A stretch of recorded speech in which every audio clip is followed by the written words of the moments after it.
Hello everyone, welcome back again to my YouTube channel, Greg Balloons.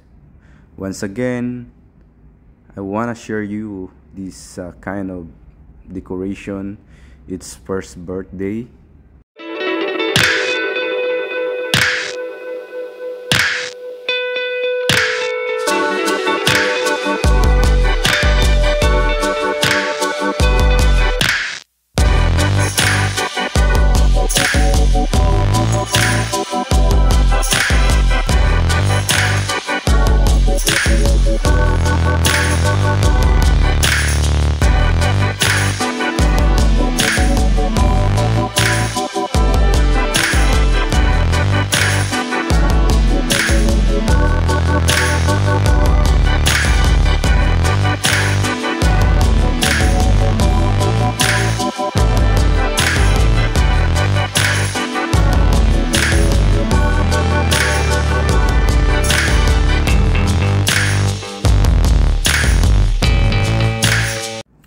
Ay mga kalobo, andito pala tayo sa GBR at nag-decoration tayo ng birthday party. First birthday. Ayan. Kasama natin si Mar Magician sa pag-decor ng ating lobo. So sa ngayon, ayan, pasyal-pasyal muna kami. Papunta kami dun sa sasakyan. Kukuha kami ng mga gamit namin para mag-start na sa ating decoration. So ito pala yung place na ating gaganapin yung birthday. So nasa GBR tayo. Place to. Napakalawak.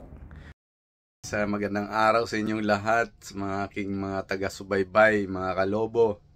So ngayon, mga kalobo, mayroon tayong balloon decoration na isang taon. Tagalogin ko na lang. Isang taon na siya. At yan po ay ang anak ng boss namin. So mag-vlog tayo ngayon. Kasama ko pala ngayon si Mar Magician. Oh, pareho tayong naka-green. So ayan guys, nagpe-prepare kami sa aming dadalhin ngayon. Maagang maaga. So akala ni Mar na iwan ako. Nandun na ako sa isang bus. So ayan guys, let's go. Lubuhin na natin yung helium niya. Okay.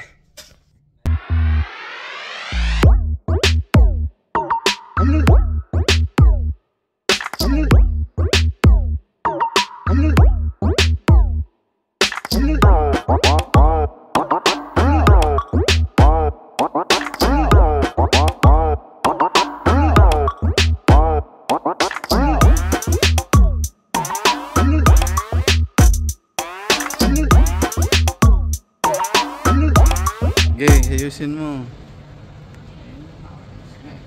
Itaas mo yung fuel. Ayun yung fuel, meron dito, meron na. So, scattered mo, yun ang gusto mo. Ito na yung base. Malungkot kung isang to. May mukha ba yan? Ang kawawa pagkalugo eh. Dagdagan. Mga kalobo, tapos na ang ating decoration. So dito, ayan, nag-selfie na lang tayo dyan. At para may kuha tayo sa ating mga nagawa. Sa bawat decoration ay may documentary ako at binablog natin. Kaso yung paggawa tala actual, wala akong video dahil sa busy na. At siyempre nandyan yung amo namin, hindi ko makuha kasi nahiya akong mag-video kasi ayaw niya na binibidyohan ko yung mga gawa ko. Yan, pasikreto lang naman niya, video yan. So sa ngayon, papunta na tayo sa sasakyan para magligpit na ng mga gamit na dadalhin at yung mga gamit natin ikakarga na natin sa sasakyan. So yan kunting pasilip na lang at uwi na tayo. Ito na yung kaganapan natin dyan. Mamaya after 1 hour mag-start na yan sila. So ayan si Maro, sumakay na. Sabi ko, uy, yung ID mo nakalimutan mo. Kaya bumaba siya. So, papunta kami dun sa security kasi bago ka pumasok sa area na yan at mag-decor, kailangan mong iwan ng ID dun sa security. So, kasama namin si Amo, yun yung sasakyan niya, yung itim.